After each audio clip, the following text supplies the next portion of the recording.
আসসালামু আলাইকুম, সবাইকে স্বাগতম। এই মুহূর্তে আছি আমাদের প্রাণের গ্রাম দুলারামপুর গ্রামের মসজিদুল আকসা যে কাঁঠাল বাগান।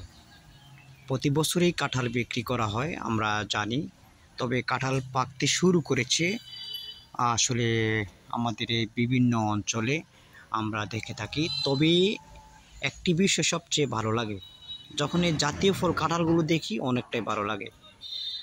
দর্শক, আজকে আমি যে কাঁঠাল বাগানে রয়েছি আমাদের মসজিদুল আকসা, সেই কাঁঠাল বাগানে কিন্তু প্রতি বছরই কাঁঠাল ধরে এবং বিক্রি করা হয়। তবে প্রতি বছরের নেই এবার কাঁঠাল অনেকটাই কম আসছে, সেই নেই কিন্তু যাই হোক কাঁঠালগুলো বিক্রি করা হবে। আমাদের এই দুলারামপুর গ্রামের মহল্লার যারা রয়েছে তারাও কিন্তু এই কাঁঠালগুলো কিনে থাকেন।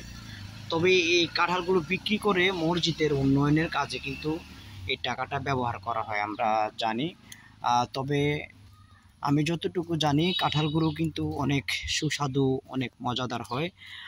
এই কাঁঠালগুলো দেখলেই বুঝতে পারছেন দর্শক, আমরা আসলে দেখানোর চেষ্টা করছি যে আমাদের মসজিদের কাঁঠালগুলো।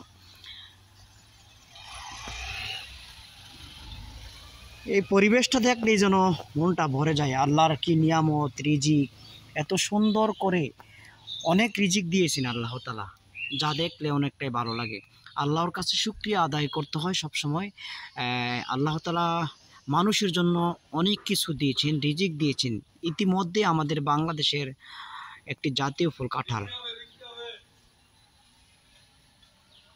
তবে আমার কাছে সবচেয়ে ভালো লাগে এই কাঁঠালগুলো ভিডিওর মাধ্যমে আপনাদের মাঝে তুলে ধরছি। যারা প্রবাসী রয়েছেন, প্রবাস জীবনে রয়েছেন, তারা কিন্তু আসলে এলাকা বা গ্রাম কীরকম সেগুলো কিন্তু দেখে না।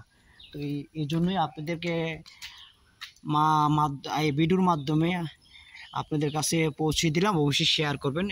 মসজিদের কাঁঠালগুলো অনেক সুন্দর।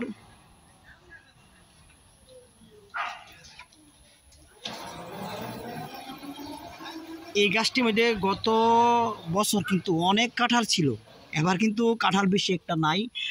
একটি, দুইটি, তিনটি, চারটি, পাঁচটি, মাত্র 10-12টা আসছে। এরা কিন্তু 30 থেকে 40-50টি কাঁঠাল এই গাছটিতে ধরা হতো, তবে এবার নেই, একেবারে কম।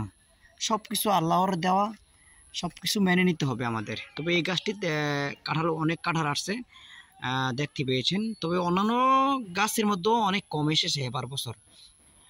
দর্শক, সবাই ভালো থাকবেন, সুস্থ থাকবেন। ভিডিওটি একটি শেয়ার করে পাশে থাকবেন। আমাদের এই দুলারামপুরের মসজিদুল আকসার যে মসজিদটি অবশ্যই তুলে ধরলাম আমার এই ভিডিওর মাধ্যমে। ভালো থাকবেন, সুস্থ থাকবেন।